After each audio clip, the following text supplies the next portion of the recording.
Bienvenidos de nuevo. Nos acompaña otra vez el coronel Douglas Macgregor, veterano de combate condecorado, autor y exasesor del secretario de Defensa de Estados Unidos. Gracias por volver al programa. Veo que Trump y Netanyahu se han reunido en la Casa Blanca. Trump parece haber expresado cierta preocupación por el impacto de la guerra con Irán en los mercados energéticos y en la economía mundial. Mientras tanto, Netanyahu parece estar impulsando la idea de que es poco probable que se pueda llegar a un acuerdo con Irán. Por tanto, lo necesario sería ejercer más presión económica, pero también ataques militares. ¿Hay algo que se pueda extraer de esta reunión? ¿Tuvo alguna importancia o seguimos esencialmente en el mismo camino?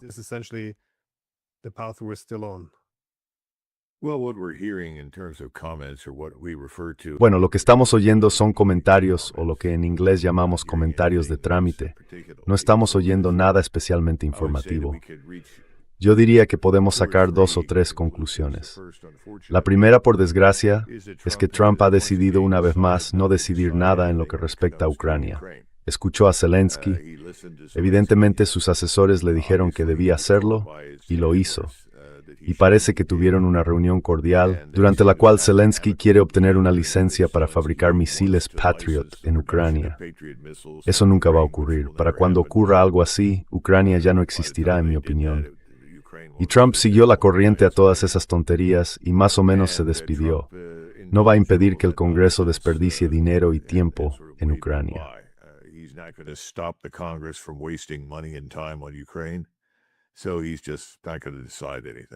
Así que no va a decidir nada. Es decepcionante, pero creo que los rusos ya se han acostumbrado a esto. Cuando recurrió a Netanyahu, Netanyahu apareció y creo que en privado dijo lo que siempre ha dicho. Hoy en The Wall Street Journal se publicó un artículo sobre un plan de 2 semanas que está desarrollando el almirante Cooper. El resultado sería otra campaña masiva de misiles y bombardeos que en teoría tendría resultados distintos. Y seguimos oyendo rumores sobre el uso de fuerzas terrestres, en particular contra la isla de Karg y posiblemente Chabahar, en la costa sur de Irán. Así que creo que, cualesquiera que hayan sido sus desacuerdos, no hay ningún cambio en la dirección estratégica general. Y tengo la inquietante sensación de que vamos a atacar muy pronto y a lo grande.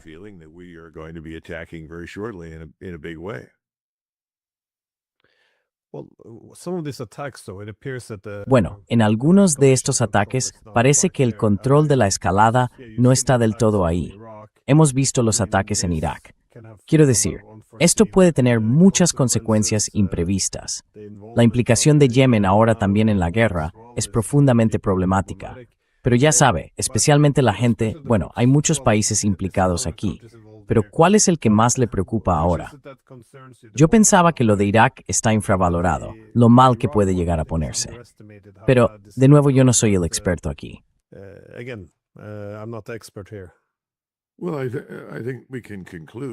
Bueno, creo que podemos concluir que hay un par de cosas en marcha. Una de ellas es que esto ya es una guerra regional. Ya no se limita a Israel, Irán y Estados Unidos. Se ha extendido a Irak, como usted señala.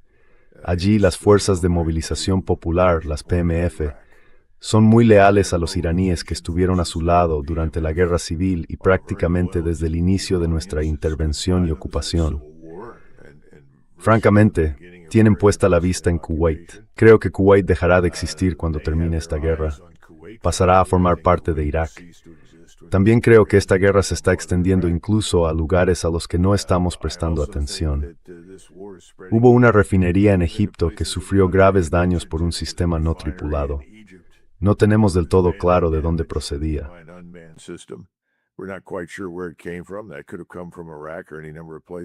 Eso podría haber venido de Irak o de cualquier otro lugar.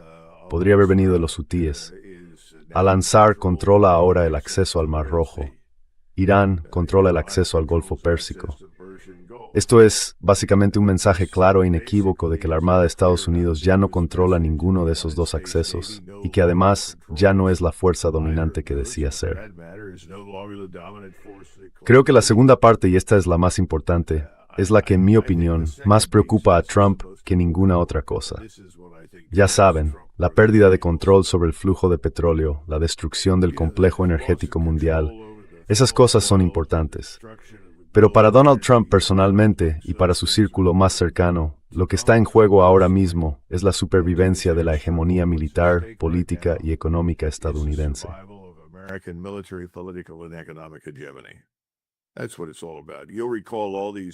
De eso se trata.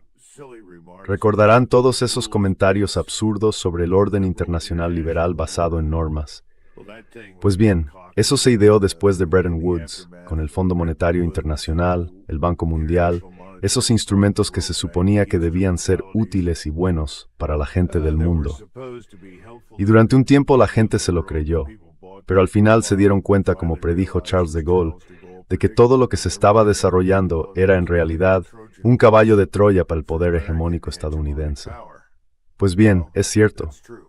Y lo que ha ocurrido en los últimos 30 años, como han señalado los rusos y otros, es que ese poder hegemónico se expandió y ha llegado a un punto intolerable.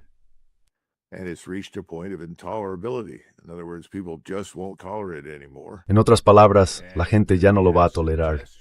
Y la prueba decisiva de esta hegemonía militar ha sido Irán. Y hasta ahora las Fuerzas Armadas de Estados Unidos han perdido.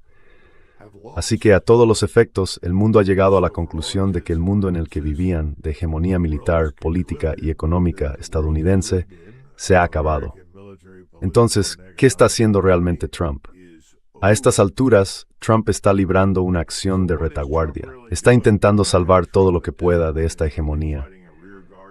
La razón por la que volvió a la guerra después de firmar el memorando de entendimiento es que por fin se dio cuenta. Miren, el memorando de entendimiento supone una rendición inequívoca de la hegemonía militar de Estados Unidos. No puedo permitírmelo. No puedo permitir que ocurra.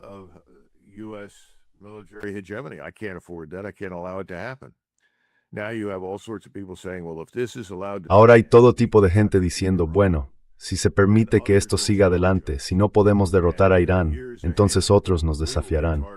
En los próximos años seremos objetivos. Irán nos atacará. Todo ese tipo de tonterías.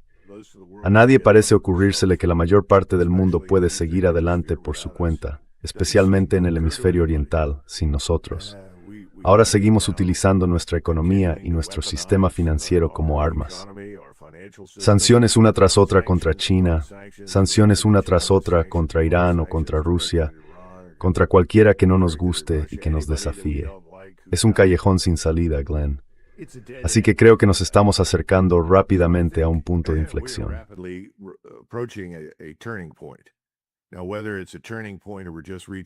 Ahora bien, no sé si es un punto de inflexión o si simplemente estamos llegando a la entropía. Pero si observamos a los rusos ahora mismo, al contrario de lo que se dice en Occidente, están avanzando.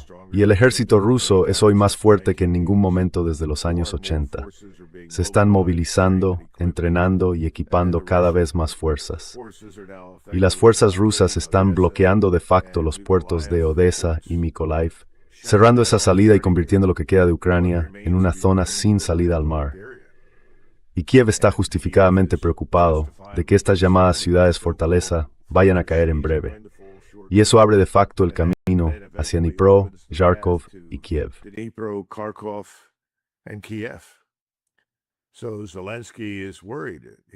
Así que Zelensky está preocupado. Su gobierno se está descomponiendo, destituyendo a gente a diestro y siniestro. Hay personas que dimiten, que se marchan, y al mismo tiempo, en privado les hemos dicho a los rusos que nos gustaría hablar. Y al parecer el ministro Lavrov ha dicho, no, gracias, porque no ve indicios de que realmente estemos interesados en poner fin a la guerra. Luego está Israel. Israel está muy contento de que abandonáramos el memorando de entendimiento de junio. Simplemente quieren mantener la guerra el mayor tiempo posible, porque la suya es una guerra hasta el final. A su juicio están en una guerra existencial, y lo están. Ahora mismo tienen razón. Han convertido esto en una guerra existencial para Israel.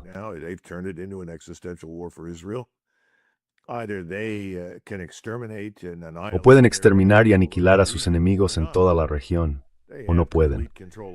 De momento tienen un control total sobre nosotros, y por eso confían en que todavía pueden lograrlo.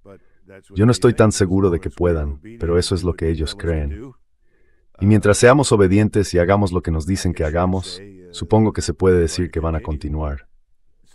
Así que nos espera otro escenario de ataques masivos aéreos y con misiles, otra ofensiva. Y la Casa Blanca sigue siendo, como yo lo llamaría, un centro de elaboración de políticas del lobby israelí o judío. Por eso digo que Trump escuchó y creo que Trump va a obedecer. Al mismo tiempo, seguimos en una disputa con los chinos. Ahora la posibilidad de una guerra allí ha disminuido.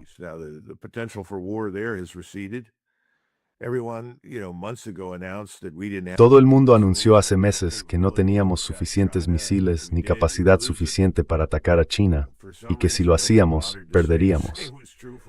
Por alguna razón, nadie se molestó en decir que lo mismo era cierto en el caso de Irán. Así que ya sabes, este es un resultado catastrófico para Trump. Y hay otra cosa de la que Trump no creo que sea consciente. Quizás sí lo sea. Pero ahora estamos empezando a ver el surgimiento de un nuevo eje. Hablamos de estos ejes todo el tiempo. Bueno, solo hay un eje en el Occidente Medio, el eje israelí-estadounidense. Pero si miras hacia el este, hay un eje en crecimiento que yo diría está formado por China, Rusia, China y Turquía.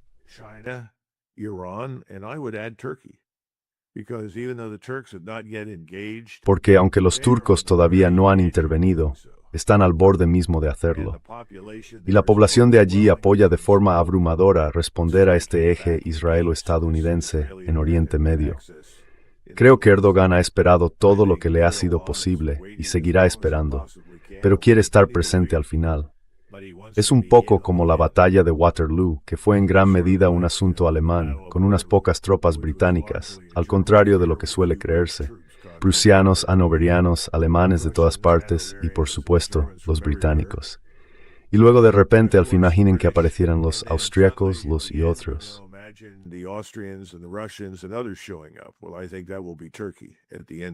Bueno, creo que al final de todo esto será Turquía, porque Irán tenía que hacer dos cosas.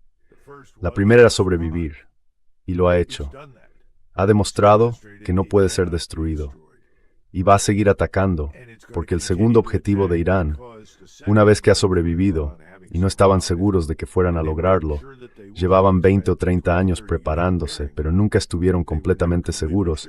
Ahora que saben que van a sobrevivir, es expulsar por completo de la región la presencia militar estadounidense. Y eso va a ocurrir porque no podemos proteger ni nuestras propias bases, y mucho menos a ninguno de nuestros socios. Así que eso se conseguirá. Y en ese momento, este nuevo eje que acabo de describir va a dominar.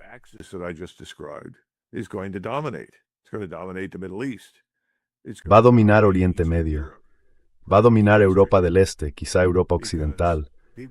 Porque la gente en Europa Occidental está viendo esto y dice, bueno, ¿por qué deberíamos alinearnos con Estados Unidos?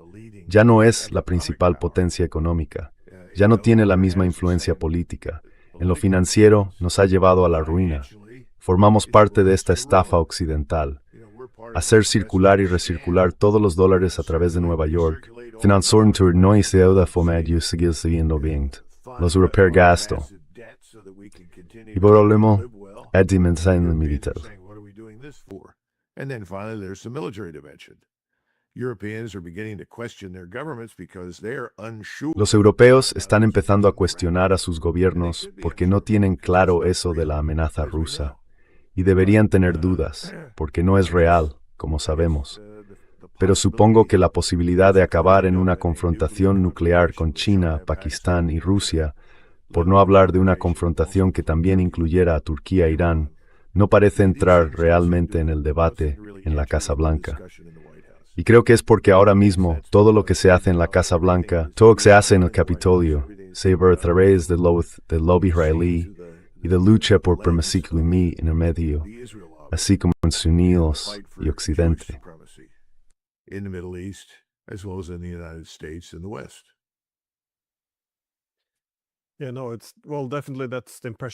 Sí, no, sin duda esa fue también la impresión que dio la reunión entre Trump y Netanyahu, porque todo se planteó un poco en torno a cómo beneficia a Israel. Por ejemplo, al parecer Netanyahu le mostró un mapa a Trump quejándose de que Turquía controla 50 veces más territorio en Siria que Israel, y, en esencia de que eso no es justo. Quieren el mayor botín de guerra. Y también, con este acuerdo nuclear entre Estados Unidos y Arabia Saudí, al parecer, Trump tranquilizó a Netanyahu, asegurándole que dependería de que Arabia Saudí normalizara sus relaciones con Israel. Pero, de nuevo, esto también generaría presiones de proliferación sobre Irán. Así que parece que se están tomando muchas malas decisiones para servir a Israel. Pero ¿hasta qué punto es estable ahora la situación para los israelíes? Porque todo esto huele bastante a desesperación.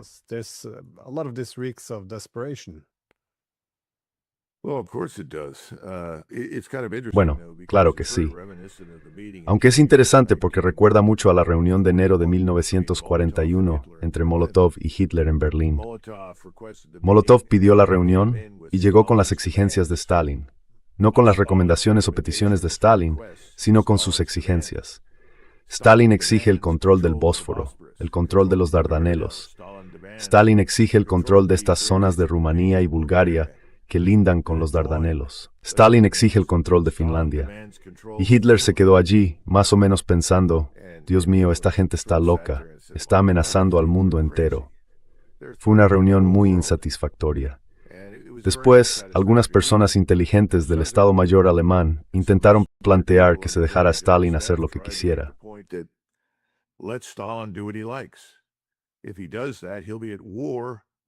Si hace eso, estará en guerra con el Imperio Británico y con todos los demás, porque no pueden aceptar estas cosas, y eso jugaría a nuestro favor. Pero el necio de Hitler dijo, no, tenemos que defender la civilización occidente frente a los soviéticos. Imagínese, el resto es historia. Tienes una guerra. El problema que tengo con esta reunión que acaba de describir es que Zelensky y Netanyahu están unidos por la cadera. A ambos los apoyan los mismos grupos de personas.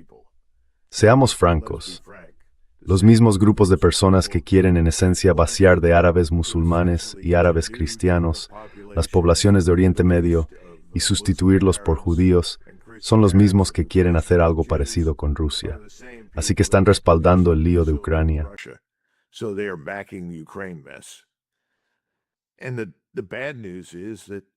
Y la mala noticia es que no parece que queramos reconocerlo.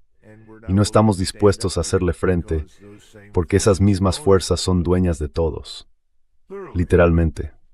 Quiero decir, ¿cómo te enfrentas a gente que te ha dado cientos de millones de dólares, que te ha enriquecido, que te ha ayudado a ganar elecciones, que te ha mantenido en el poder, en el cargo, aunque muchas de sus políticas sean realmente repugnantes, tanto en el ámbito interno como en política exterior? No lo sé, pero me temo que esta reunión va a llevar a una ampliación de la guerra. Igual que la reunión de enero del 41 condujo a la catástrofe, creo que estas reuniones en Washington no han resuelto ningún problema. No nos han apartado del camino hacia el desastre, nos mantienen en él.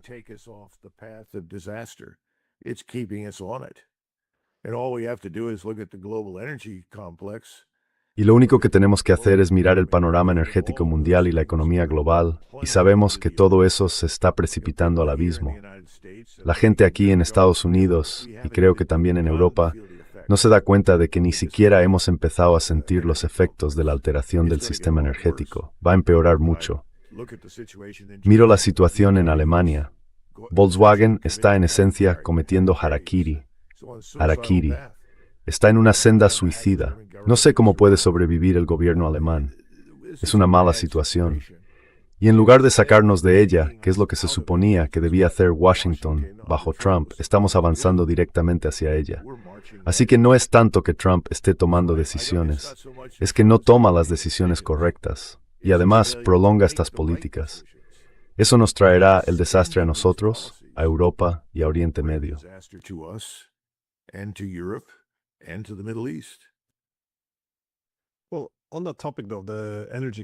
Bueno, sobre la crisis energética, de nuevo, esto es algo que Trump planteó en su reunión con Netanyahu, pero también citó la preocupación por la energía y la economía mundial como motivo para firmar el memorando de entendimiento, del que luego se desentendió, bueno, prácticamente en el mismo momento en que lo firmó.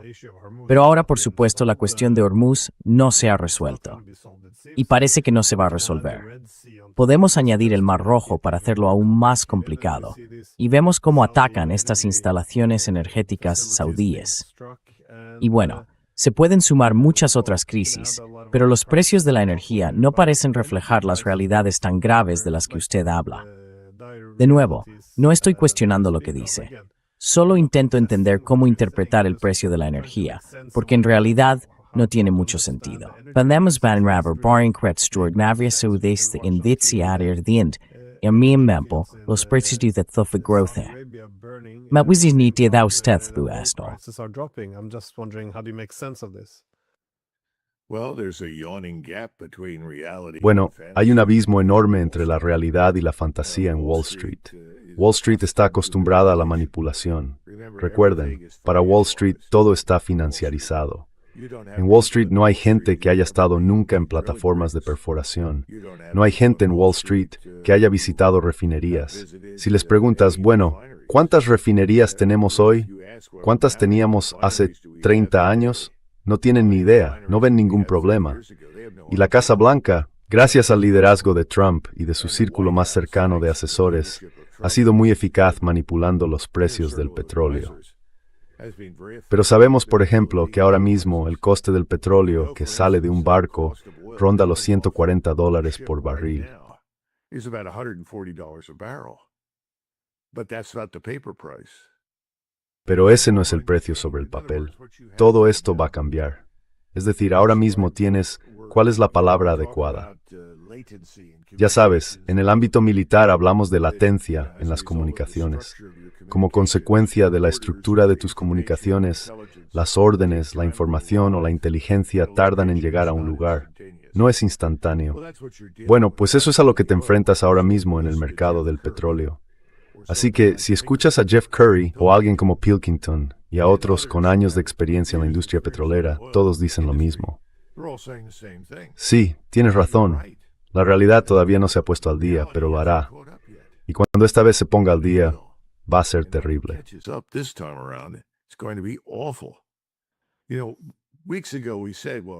Hace semanas dijimos, bueno, si el presidente Trump se retira de esto o le pone fin, existe la posibilidad de que salgamos con daños mínimos. En 2 o 3 años podríamos volver a la normalidad, pero hacia donde nos dirigimos ahora será una década o más, y todo va a cambiar. Quiero decir, cuando escuchas a los iraníes y a otros en Oriente Medio que se oponen fundamentalmente a nosotros y a Israel, todos dicen lo mismo. Sykes-Picot se ha acabado. En otras palabras, las estructuras del pasado que se formularon al final de la Primera Guerra Mundial están desapareciendo. Vamos a vivir en un nuevo Oriente Medio, y no va a ser uno dominado. No va a ser el proyecto del Gran Israel. No va a ser Estados Unidos.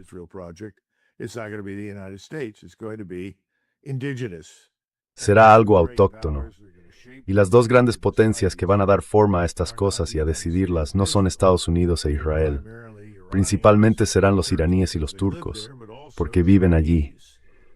Pero también los chinos y los rusos, especialmente los chinos, porque son el único país del mundo que puede ayudar a reconstruir lo que sea. Estamos arruinados. Estamos al borde de un colapso financiero total. Es como tantas cosas. Ya sabe, usted y yo estamos en un paso a nivel. Miramos a lo lejos y decimos, mire, allí, el tren está llegando, la locomotora está llegando. Y todo el mundo dice, ah, sí, lleváis diciendo eso las últimas 6 horas, todavía no ha llegado. Sí, pero ahora podemos verlo. Es visible, está llegando. Sí, claro.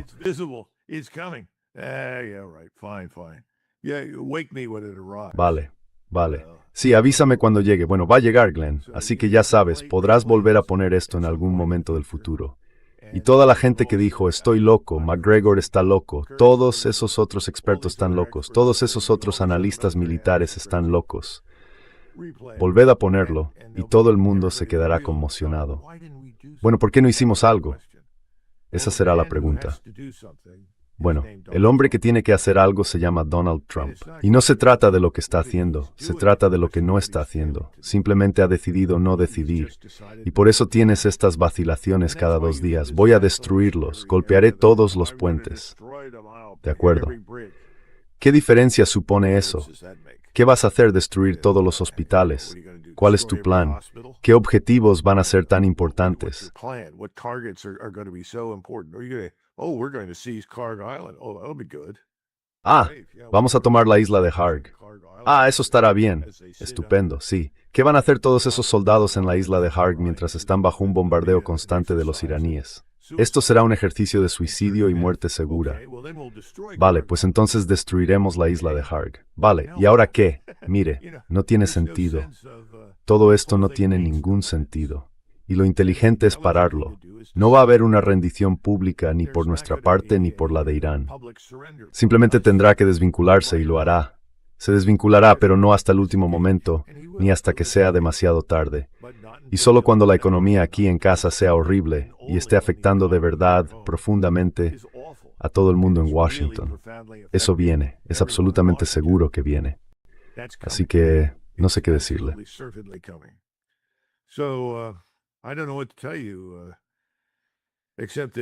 Salvo que el presidente Trump no aprecia plenamente los límites del poder aéreo y naval estadounidense.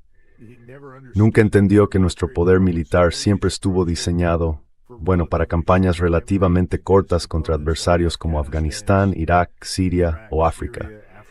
Gente sin defensas aéreas ni antimisiles, y mucho menos capacidades operativas de ataque en forma de misiles balísticos. Además, tenemos que operar dentro de un sistema de apoyo logístico muy extenso, y eso es muy frágil. Y esa es una de las razones por las que ahora estamos en una pausa. Así que ya sabe, este no es un problema nuevo. Lidiamos con ello, contrariamente a la creencia popular desde la administración Bush en 2001. Pero ahí es donde estamos. Y Trump nunca lo ha entendido. Y ahora va a pagar un precio terrible por ello, políticamente, según mi pronóstico.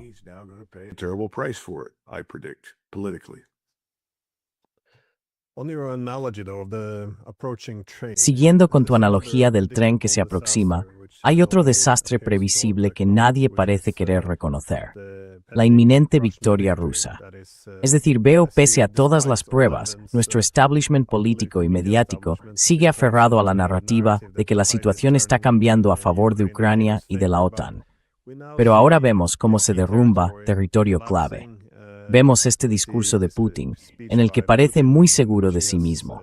Desde Moscú oímos que están bastante enfadados y dispuestos a quitarse los guantes. Ya no confían en la diplomacia, lo que significa que en lugar de eso, buscarán una victoria muy brutal. Y supongo que en este contexto, ahora vemos que el general Surovikin, también conocido como el general Armagedón, vuelve a ser incorporado. Me preguntaba, ¿qué interpretación haces de esto?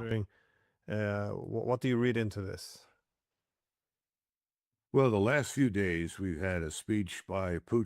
Bueno, en los últimos días hemos tenido un discurso de Putin ante una audiencia muy numerosa dentro del Kremlin y otra intervención con los veteranos, principalmente de la Armada, oficiales navales, según entiendo por los uniformes. Ambos fueron importantes porque el presidente Putin dio a entender que las cosas están a punto de cambiar.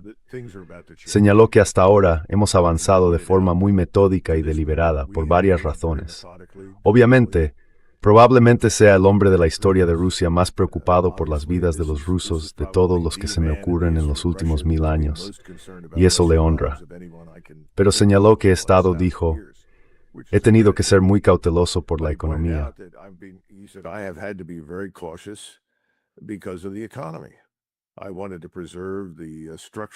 Quería preservar la estructura de la economía, el nivel de vida, nuestra prosperidad, y teníamos que aceptar que alcanzar el punto en el que estamos ahora, con el tipo de fuerzas y capacidades que tenemos, llevaría tiempo. Dijo, hemos cumplido todos esos objetivos. Nos va muy bien. Francamente, todas estas sanciones que tanto les gustan a quienes están en Washington, porque se sienten nobles y morales al imponerlas, son irrelevantes y apenas han tenido impacto, o ninguno, sobre nadie. Todo el mundo ha aprendido a sortear estas sanciones y a seguir con su vida, especialmente Rusia. Y dijo, he hablado con veteranos y me han dicho que tenemos que ser más audaces. En otras palabras, vamos a acabar con esto. Aplastemos a este enemigo y terminemos de una vez.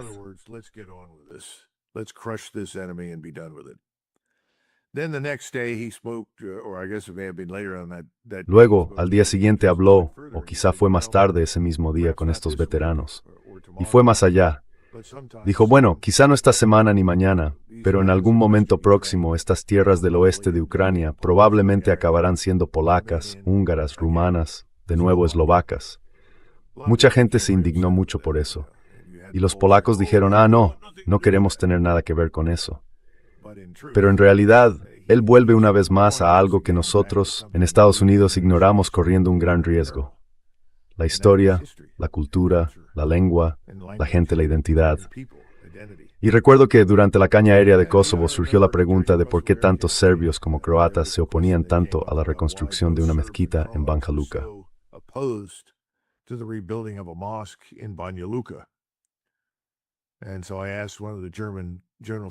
Y entonces le pregunté a uno de los oficiales del Estado Mayor alemán, que por cierto ahora es general de división, puede que ya esté retirado, un hombre muy capaz. Le dije, mire, écheme una mano, no tengo tiempo para investigarlo yo mismo, averigüe cuál es la cuestión. Y lo hizo. Volvió, redactó un informe muy breve, de solo un par de páginas, y me lo entregó al día siguiente. Y efectivamente, resultó que la mezquita de Banja Luka se había construido con el dinero que la población de Eslavonia Oriental había reunido para rescatar la cabeza de un noble austriaco que había dirigido la defensa de Eslavonia Oriental contra los turcos. Esto fue a comienzos del siglo XVI.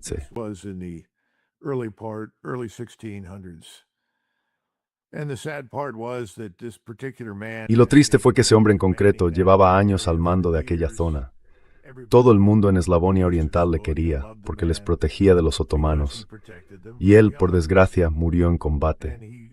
Los turcos le cortaron la cabeza y se la llevaron, algo que les gustaba hacer, y se la enviaron al sultán. Luego dijeron, si queréis enterrar a este hombre, ya sabéis, con el cuerpo completo, tendréis que comprar la cabeza. Así que reunieron varias, ya sabéis, libras de oro y la compraron. Ese oro pagó la construcción de la mezquita de Banja Luka. Y la respuesta que recibí de mis superiores, los estadounidenses del cuartel general supremo de las potencias aliadas en Europa, bueno, esto es ridículo.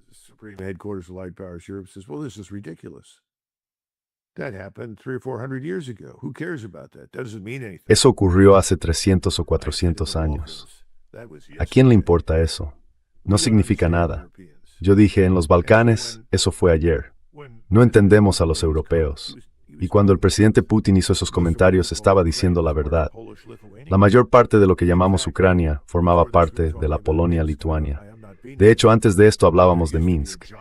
No he estado en Minsk, pero antes había una columna gigantesca allí, y decía en 3 idiomas, aquí empieza Lituania. Ya no. Pero les garantizo que si van a Lituania, los lituanos son muy conscientes y la Polonia minaba Ucrania.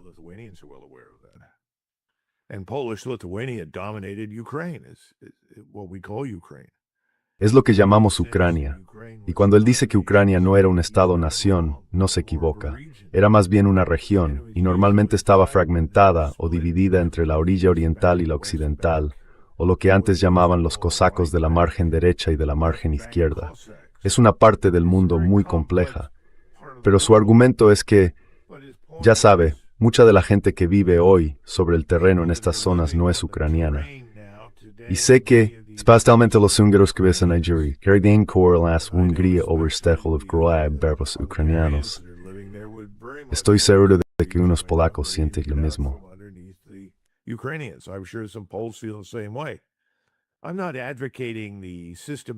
No estoy defendiendo el desmantelamiento sistemático de Ucrania, aunque creo que en algún momento probablemente vaya a ocurrir, porque ya ha ocurrido antes. Y lo que no entendemos en Estados Unidos es que así es como se crea la paz. Así es como se encuentran soluciones, se toman estas decisiones. Tomamos una serie de malas decisiones al final de la Segunda Guerra Mundial. Le dejamos demasiado a Stalin y él creó un monstruo. Y por cierto, Putin dijo eso mismo, en la práctica. Él creó esta construcción llamada Ucrania. ¿Por qué? Porque es falsa, no es real, no es históricamente exacta. Y un amigo mío que volvió recientemente de Europa me estaba contando que por lo que parece los ucranianos son una manifestación en algún lugar.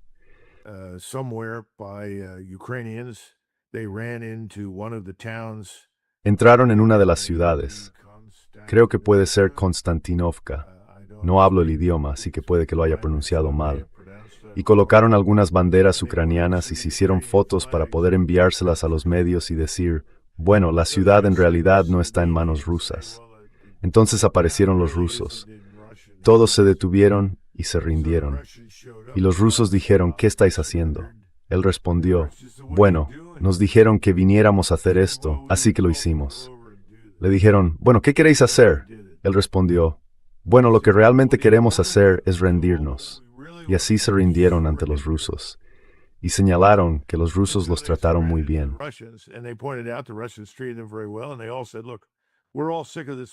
Y todos dijeron, mira, estamos todos hartos de esta guerra. Esto tiene que acabar.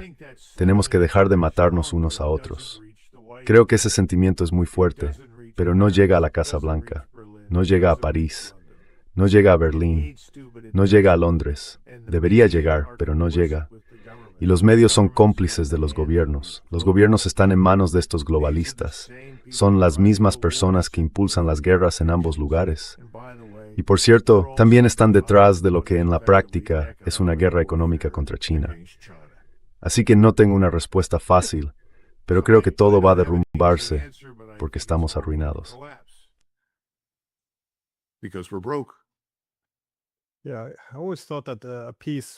Sí, siempre pensé que la paz tendría que, dado que los europeos han estado boicoteando esencialmente la diplomacia.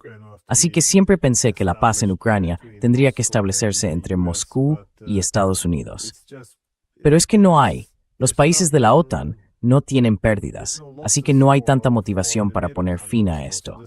Quiero decir, si los ucranianos matan a un ruso, los rusos matan a 5 ucranianos. Para la OTAN, la pérdida es 0. Así que no existe esa presión para poner fin a esto.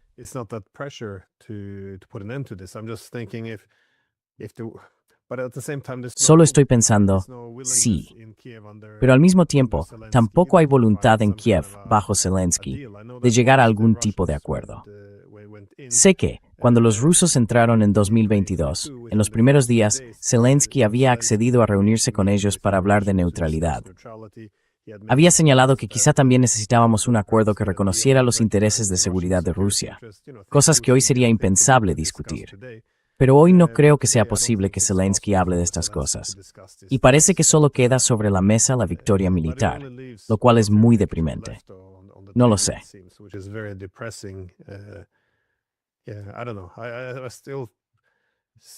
Aún, si alguien me hubiera dicho hace 20 años que ucranianos y rusos se estarían matando por cientos de miles, me habría resultado muy difícil de creer. Pero, si damos un paso atrás, antes mencionó que Sykes-Picot se ha acabado, que habrá un nuevo Oriente Medio. Sin embargo, ¿cómo lo ve en relación con Europa? Porque cuando esto termine, ahora vemos a Rusia, aunque todavía no ha terminado, pero veremos a Rusia y a China desempeñando un papel muy distinto. Los europeos y los estadounidenses probablemente estarán algo más fragmentados. Al menos, Occidente político no tendrá el mismo aspecto que en el pasado. En esencia, ¿cómo cree que estas guerras darán forma al mundo?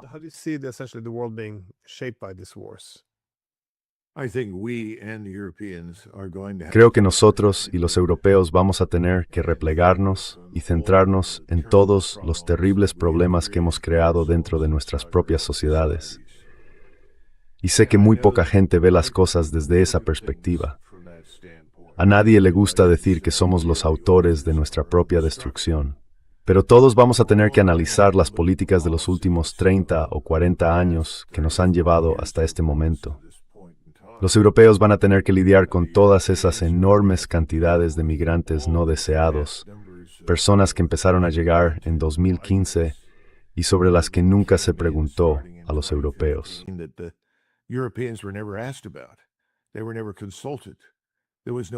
Nunca se les consultó, no hubo ningún plebiscito, ahora están atrapados, y cada día que pasa va a peor. Ahora tenemos manifestaciones en España por una decisión reciente de admitir a más personas que los españoles no quieren en su país. Creo que esto va a tener que abordarse. Y tenemos un problema similar en Estados Unidos. Millones de personas han entrado en nuestro país bajo Biden y bajo algunos de sus predecesores, pero desde luego lo que ocurrió bajo Biden no tenía precedentes. Esas cuestiones tienen que tratarse y plantean preguntas existenciales para nosotros y para nuestras sociedades. ¿Qué es lo que queremos?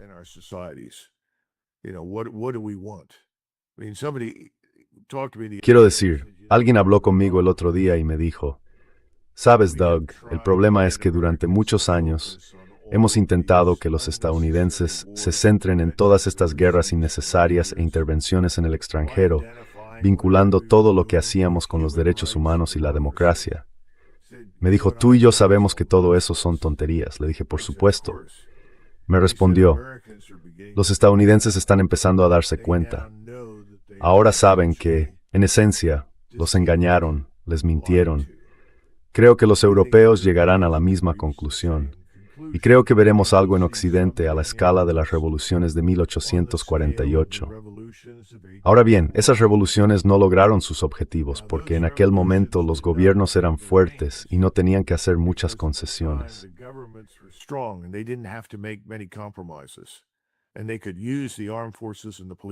Y podrían utilizar a las Fuerzas Armadas y a la policía contra la población. Esta vez va a ser más difícil. Los gobiernos no son fuertes. Y creo que esa es otra razón por la que las guerras en el extranjero reciben tanta atención.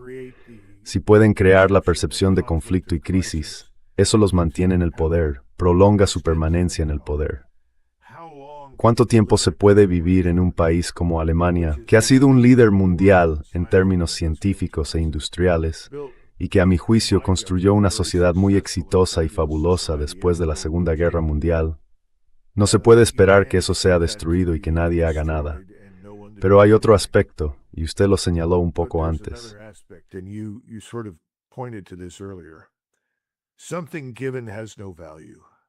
Lo que se recibe regalado no tiene valor. Si no te lo ganas, no lo aprecias.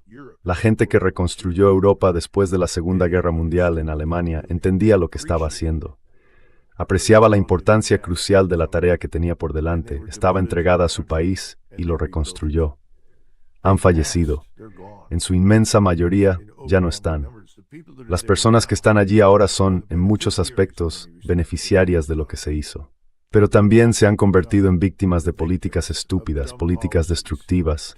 Algunas las votaron y otras no. Ahora tienen que enfrentarse a la realidad.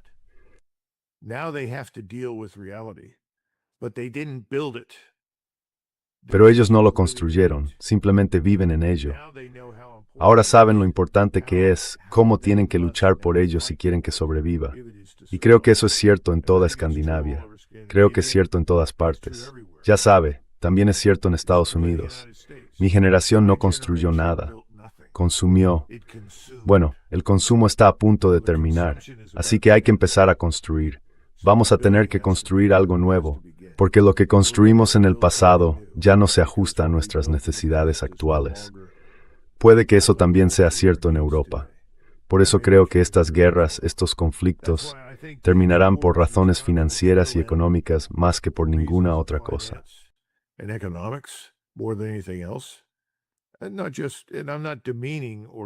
Y no estoy menospreciando ni denigrando los logros de los iraníes, por el amor de Dios, que han hecho frente con éxito a una enorme potencia militar.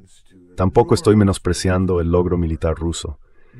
Simplemente digo que dentro de Occidente, en Estados Unidos y en Occidente, creo que esto va a ocurrir en cierta medida también en Japón. Y Corea acaba de cerrar ayer su mercado de valores. Eso es solo el comienzo de las emergencias a las que vamos a enfrentarnos en el futuro. Van a haber retiradas masivas de depósitos de los bancos. Van a haber todas las cosas que ya hemos visto en el pasado y peores. Pero estas cosas que tendremos que afrontar internamente, de repente harán que todo lo que está ocurriendo más allá de nuestras fronteras sea irrelevante.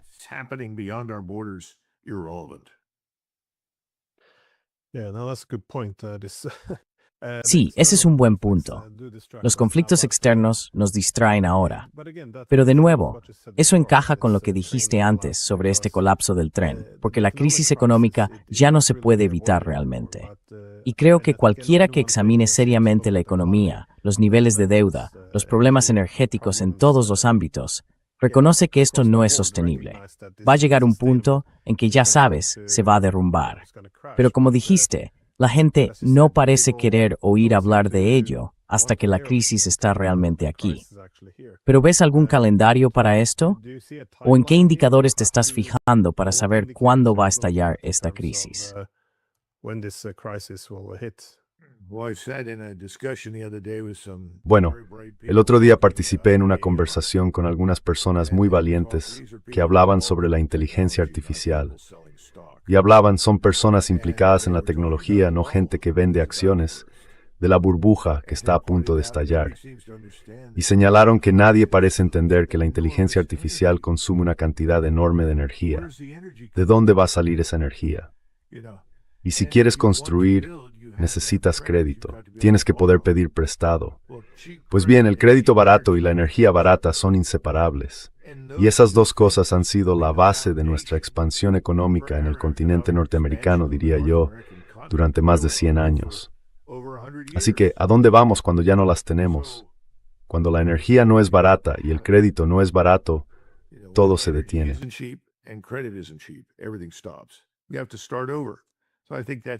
Tenemos que empezar de cero. Así que creo que eso está por llegar. En cuanto al calendario, creo que lo sabremos para Navidad. Veremos cómo muchas de estas cosas se hacen realidad este otoño. Y a partir de ahí, durante un tiempo, todo va a ir a peor.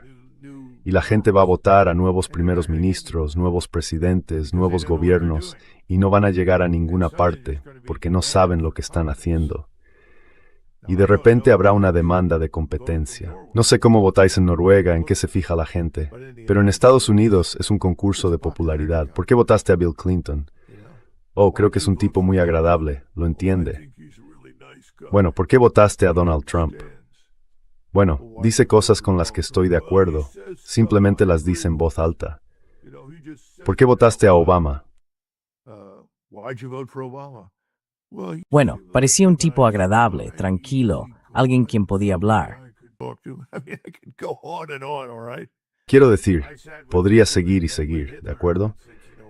He estado con personas que se reunieron con Hitler y les preguntaba, ¿qué tenía ese hombre? Y todo el mundo decía lo mismo. Ah, era un hombre con el que se podía hablar. Vale, estupendo. Pero en algún momento la competencia es fundamental, ¿no? Hay que tener gente que sepa qué demonios está haciendo. Y hay que tener gente que vaya a hacer cumplir la ley. Porque una de las cosas que se ha relajado en todo el mundo occidental es la ley. Dejamos que la gente se salga con la suya en todo tipo de cosas por las que nuestros antepasados, hace 100 años, los habrían ahorcado.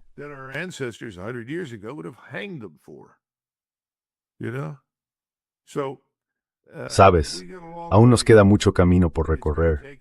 Nos llevará años recuperarnos, pero para este otoño va a quedar bastante claro dónde estamos. Y no hay una solución fácil. No puedes salir de esto a base de maniobras. Mira, el petróleo, la reserva estratégica de petróleo se están agotando. Hay gente muy molesta con Trump. Temen que se agoten hasta el punto de que ya no podamos utilizarlas, especialmente esas minas subterráneas de sal. No lo sé. Yo no estoy ahí dentro. No tengo acceso a esa información. Pero oigo estas cosas todo el tiempo.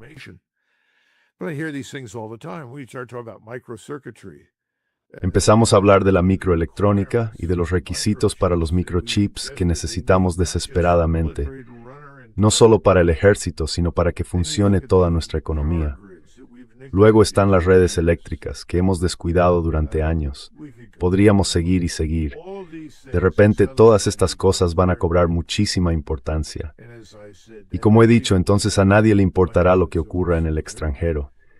A quienes hablen de eso se les apartará. Y muchas de las personas que nos han llevado hasta este punto, responsables del desastre financiero y de estas guerras sin sentido que han vaciado nuestras arcas, tendrán que rendir cuentas.